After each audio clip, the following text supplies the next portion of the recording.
You're going to also determine, if you do determine it's probably likely a short sale, that they have a hardship. So very easy to determine the hardship. What has led to the person not being able to either A, afford the property, or B, make their mortgage payments, make payments on other things?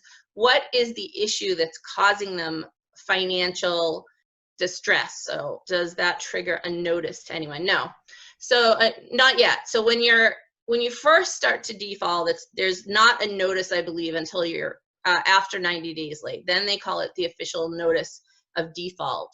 I believe mortgage originators and mortgage brokers have access to a notice of default lists. So then it can become public information.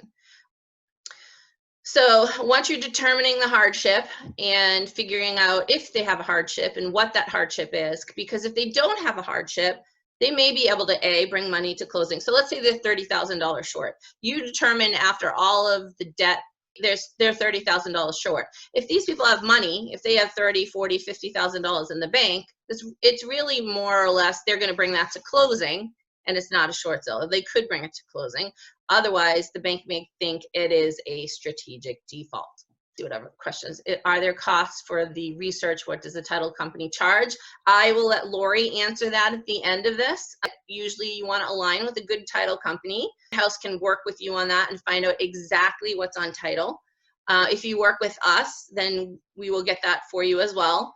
And the other assets and liability. Yes. So you want to see, as I said earlier, if someone has $30,000, $40,000, $50,000 in the bank and they can bring that $30,000 to closing, then no, there is not really a hardship. You could bring that money to bank and you can go to closing. They could bring that money out of the bank and then you can go to the closing and they can close. So that's something, yes, you want to determine if there's other money, other assets, other liabilities. You want to examine their motivation if it's a short sale. And this one I love, because if you have a seller that you are working with and they don't want, or they're non-motivated, they don't want to get you paperwork that you need.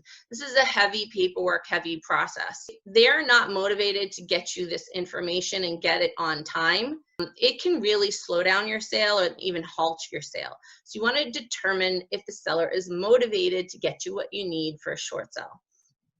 An auction doesn't necessarily mean there's a short sale. I've had investors, a lot of investors call me, even some listing agents call me and say, hey, this property is going to foreclosure in 2 weeks. I spoke to the seller. I want to short sell their property, but there was plenty of equity. So it does, just because you see a foreclosure going in the paper, it does not mean it's a short sale. They could have equity.